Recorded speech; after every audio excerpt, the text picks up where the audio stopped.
मेरे प्यारे बच्चों, वेलकम टू स्टडी एस्पायर। सो आज मैं आपको कराने वाली हूँ डिफरेंस। किसका डिफरेंस? डायरेक्ट पर्सनल इन्वेस्टिगेशन का और आपका इनडायरेक्ट ओरल इन्वेस्टिगेशन का। तो बहुत ध्यान से सुनना, ये स्पेशली डिफरेंस के लिए ही वीडियो बनी है। सो ये 8 डिफरेंस मैं आपको कराने वाली हूँ। अगर आपने ये कर लिए ना, कहीं पे आपकी प्रॉब्लम नहीं आएगी, क्वेश्चन पूछा भी जाता है। ठीक है, चलो जी। सबसे पहले जो कि मैं आपको पहले से बोलती हूँ कि you have to start with the meaning of that heading that topic. ठीक है, सो डायरेक्ट पर्सनल इन्वेस्टिगेशन क्या होता है? Investigator collect data directly from the source of respondent. So direct data को कलेक्ट किया जा रहा है, जिसका डेटा आपको लेना है डायरेक्ट फेस टू फेस जाके आप उससे डेटा कलेक्ट कर रहे हो। ठीक है, अगर हम बात करें इनडायरेक्ट ओरल इन्वेस्टिगेशन की, investigator collect information from third party. बहुत ध्यान से सुनना, थर्ड पार्टी से डेटा को कलेक्ट किया जा रहा है, ना कि उस रिस्पोंडेंट से। जिसका डेटा चाहिए उसका डेटा नहीं ले रहे हैं, लेकिन थर्ड पार्टी से कलेक्ट कर रहे हैं। एग्जाम्पल, अगर कहीं पे मर्डर केस हो गया है, देन आप क्या करोगे? आप डायरेक्ट मर्डरर से तो नहीं पूछेगी ना पुलिस कि हाँ भाई इंफॉर्मेशन कलेक्ट करेगी मेरे बेटा, आसपास के लोगों से पूछेगी, तो ये थर्ड पार्टी हुआ। ठीक है, अगर मैं बोलूं कि आपसे, आपके घर में लॉक लगा हुआ है, आप यहाँ पे नहीं हो, बिना बताए आप कहीं चले गए हो अपनी फैमिली के साथ, और आपसे कोई रिश्तेदार मिलने आया है, तो वो किससे पूछेगा? आसपास के लोगों से पूछेगा, थर्ड पार्टी से पूछेगा, कहाँ चले गए हैं। ठीक है, चलो ये आपका हो गया डिफरेंस। First is meaning. पहले आप इसका स्क्रीनशॉट ले लो, तो मैं इस पे मार्क करूंगी, तो आपको प्रॉब्लम नहीं आएगी मेरे बेटा। जल्दी से स्क्रीनशॉट लो और इसको अपने नोट्स में नोट डाउन करो। ठीक है, हर डिफरेंस ऐसे लिखना है। अगर आपको किसी भी टॉपिक पे डिफरेंस चाहिए, किसी भी टॉपिक के नोट चाहिए, आप मुझे बताओ, मैं आपको प्रोवाइड करूंगी।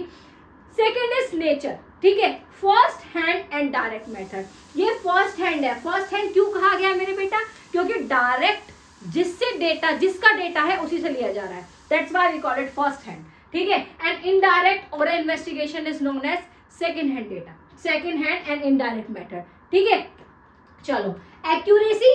Direct personal investigation is more accurate, more reliable, more trustable. ठीक है, क्योंकि रिलायबल मतलब होता है आप ट्रस्ट कर सकते हो, और एक्यूरेसी आती है, आप बिल्कुल ओरिजिनलिटी आती है डेटा में। ठीक है, तो वो आता है आपका डायरेक्ट पर्सनल में। क्यों आती है? क्योंकि आप फेस टू फेस ले रहे हो, वो अपने आप आपको डिटेल दे रहा है, ओरिजिनल डेटा दे रहा है। And on the other side, if we talk about indirect oral investigation, less reliable due to chance of biasness। ये ट्रस्ट कम कर सकते हैं क्योंकि बायसनेस हो सकती है। ठीक है भाई, आप पुलिस इन्वेस्टिगेशन कर रही है, तो हो सकता है उसके आस पड़ोस में जो लोग हो, उसकी उससे ट्यूनिंग अच्छी हो, और कोई फ्रेंड हो उसका, और उनसे पूछा जाए तो वो क्या कहेगा? उसकी बुराई तो नहीं करेगा, वो कुछ बताएगा ही नहीं। ठीक है, तो बायसनेस आ सकती है। देन थर्ड बेसिस इज आपका टाइम एंड कॉस्ट। देखो, डायरेक्ट पर्सनल इन्वेस्टिगेशन में टाइम ज्यादा लगता है, ये ज्यादा टाइम कंज्यूमिंग और एक्सपेंसिव है। क्यों है? क्योंकि आप एक एक जने के पास जा रहे हो, उन सबसे डेटा कलेक्ट करके ला रहे हो, तो टाइम तो लगेगा ना मेरा बेटा। और एक्सपेंसिव क्यों है? क्योंकि आप टीम लेके जा रहे हो, आप ट्रेंड लोगों को लेके जा रहे हो, आपका ऑर्गेनाइजेशनल सेटअप है, इसलिए टाइम लग रहा है और आपको एक्सपेंसिव भी पड़ रहा है। आपका लेस टाइम लगेगा और चीपर है, क्योंकि ना तो ऑर्गेनाइजेशन सेटअप चाहिए। ठीक है, सो लेस टाइम कंज्यूम हो रहा है। सुटेबिलिटी, ये कहाँ सुटेबल है? डायरेक्ट पर्सनल इन्वेस्टिगेशन सुटेबल है जहां पर आपको कम इन्वेस्टिगेशन करनी है, कम डेटा कलेक्ट करना है, लिमिटेड डेटा कलेक्ट करना है। बट आपका इनडायरेक्ट ओरल इन्वेस्टिगेशन होता है जहां पर आपको वाइडर रेंज में डेटा कलेक्ट करना है, लार्ज एरिया में कलेक्ट करना है। ठीक है, suitable when the number of respondent is small, जब नंबर ऑफ रिस्पोंडेंट आपके स्मॉल है। But on the other side, if we talk about indirect oral investigation, suitable when the number of respondent is large.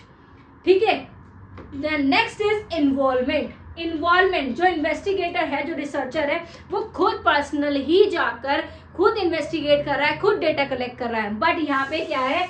वो data collect कर रहा है investigator, but वो third party data collect कर रहा है, जिसका डेटा है उससे नहीं कर रहा है, किसी और से कर रहा है। सो रिस्क ऑफ बायस, आपका बायसनेस इसमें लो है, क्योंकि डायरेक्टली इंफॉर्मेशन ली जा रही है, जिस बंदे की आपको इंफॉर्मेशन चाहिए उसी से ली जा रही है, तो इसमें लो है बायसनेस का रिस्क। ठीक है, low as data is collected directly, collect हो रहा है data directly.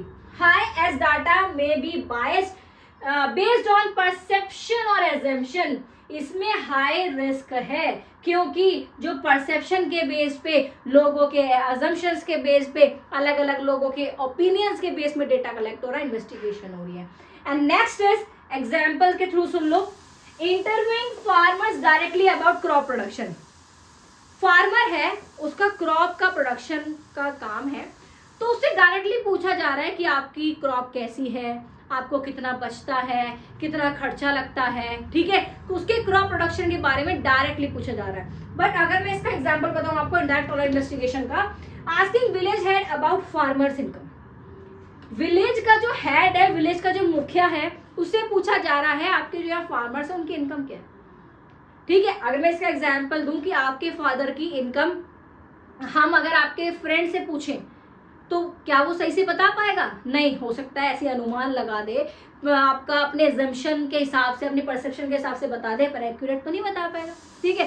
So this is your difference between direct personal investigation and direct oral investigation. I hope मेरे बेटा आपको ये क्लियरली समझ में आ गया होगा। आपको किसी भी टॉपिक पे डिफरेंस चाहिए, कोई भी डिफरेंस अगर आपको समझ में नहीं आ रहा, आप मुझे बताओ, मैं खुद आपको अपने हैंड रिटन नोट्स के थ्रू पढ़ाऊंगी, चाहे मैं आपको ऐसे व्हाइट बोर्ड पे पढ़ाऊं, बट आपका कॉन्सेप्ट क्लियर कर दूंगी।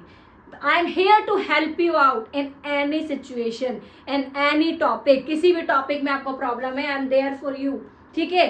मैं इसलिए ही वीडियोस बनाती हूँ जिससे कि बच्चों को हेल्प मिल जाए, ठीक है, और कोई भी मकसद नहीं है, सिर्फ यही मकसद है कि मेरे बच्चे अच्छे से पढ़ ले, उनकी हेल्प हो जाए, ठीक है।